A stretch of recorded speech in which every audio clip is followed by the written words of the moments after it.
Tahun berdirinya Kerajaan Mataram Islam.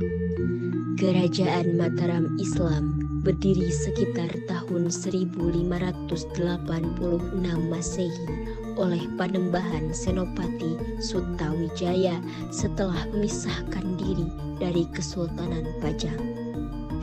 Wilayah Mataram sebelumnya diberikan kepada Ki Ageng Pemanahan oleh Sultan Hadiwijaya pada tahun 1556 Masehi. Setelah Ki Ageng wafat, Sutawijaya mendirikan kerajaan dengan ibu kota di Kota Gede. Kerajaan mencapai puncak kejayaan di bawah Sultan Agung dan akhirnya terpecah melalui Perjanjian Giyanti pada tahun 1755 menjadi Kesultanan Yogyakarta dan Kasunanan Surakarta. Tokoh yang memerintahkan Kerajaan Mataram Islam. Yang pertama ada Panembahan Senapati yang menjabat pada tahun 1587 sampai 1601. Panembahan Senapati adalah pendiri Kerajaan Mataram Islam yang dikenal juga sebagai Senapati Ingalaga. Yang kedua ada Seda Ingkrapyak yang menjabat dari tahun 1601 sampai 1613. Sedang Ingkrapyak adalah putra dari Panembahan Senopati dan juga raja pertama Mataram Islam. Yang ketiga ada Sultan Agung yang menjabat dari tahun 1613 sampai 1645. Sultan Agung adalah raja terbesar Mataram. Ia memperluas wilayah kekuasaan Mataram hampir ke seluruh Pulau Jawa. Yang keempat ada Amangkurat I yang menjabat dari tahun 1646 sampai 1677. Amangkurat I adalah putra dari Sultan Agung. Pada masa pemerintahannya penuh dengan gejolak. Yang kelima ada Amangkurat II yang menjabat dari tahun 1677 sampai 1703. Pada masa pemerintahannya, Amangkurat II memindahkan pusat kerajaan ke Kartasura setelah istana sebelumnya rusak akibat pemberontakan. Yang keenam ada Amangkurat III yang menjabat dari tahun 1703 sampai 1705. Pada masa pemerintahannya, Amangkurat III terbilang singkat dan penuh konflik. Yang ketujuh ada Pakubuwono I yang menjabat dari tahun 1705 sampai 1719.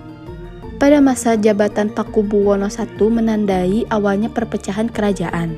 Dampak peristiwa di Kerajaan Mataram. Dampak peristiwa di Kerajaan Mataram Islam sangat luas, meliputi berbagai aspek kehidupan masyarakat, seperti politik, ekonomi, sosial, dan budaya. Peristiwa seperti Perjanjian Giyanti, pemberontakan Trunojoyo, dan campur tangan VOC meninggalkan warisan sejarah yang kompleks. Pada bidang politik, terjadi perpecahan, pengaruh VOC, perang Trunojoyo. Dan pada bidang ekonomi, melemahnya ekonomi, sistem moderning, dan tuntutan VOC. Dan yang terakhir, pada bidang sosial dan budaya, terjadi pergeseran nilai budaya dan perubahan sistem pemerintahan. Kegiatan politik Kerajaan Mataram Islam. Kerajaan Mataram Islam menerapkan sistem feodalisme di mana raja adalah pemilik seluruh tanah dan berperan sebagai panatagama atau pengatur kehidupan beragama Islam. Raja dibantu oleh pejabat tinggi seperti bupati dan tumenggung yang mengelola wilayah masing-masing sebagai perpanjangan tangan raja. Sultan Agung membawa masa kejayaan dengan memperluas wilayah kekuasaan hingga Jawa Tengah, Jawa Timur, dan sebagian Jawa Barat, serta menaklukkan Surabaya pada tahun 1614. Ia juga merumuskan doktrin kagungan binantaraan sebagai konsep politik kerajaan.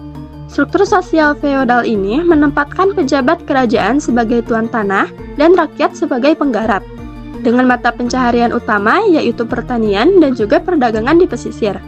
Sistem ini menciptakan hierarki sosial yang jelas dan sentralisasi kekuasaan di tangan raja dan juga bangsawan. Kegiatan ekonomi Kerajaan Mataram. Kerajaan Mataram Islam bercorak agraris dengan pertanian sebagai mata pencaharian utama masyarakatnya dengan memanfaatkan tanah yang subur untuk bercocok tanam, terutama padi. Selain itu, perdagangan juga berkembang baik di dalam maupun antar pulau, bahkan hingga perdagangan internasional, terutama di daerah pesisir yang dikuasai kerajaan. Selain pertanian dan perdagangan, masyarakat Mataram juga memiliki keterampilan di bidang kerajinan, seperti pengrajin perak yang cukup terkenal. Di sektor maritim, kerajaan mampu memperluas kekuasaannya ke wilayah luar Jawa dengan menguasai pelabuhan dan jalur perdagangan laut. Dengan kombinasi sektor agraris, perdagangan, kerajinan, dan maritim, Kerajaan Mataram Islam berhasil membangun perekonomian yang kuat dan mendukung kekuatan politiknya. Kegiatan sosial budaya Kerajaan Mataram. Yang pertama, pembangunan pusat ibadah. Kerajaan Mataram Islam membangun berbagai rumah ibadah seperti masjid untuk memperkuat pengaruh Islam dan menjadi pusat kegiatan. Yang kedua, penerjemahan naskah dan pendirian pesantren.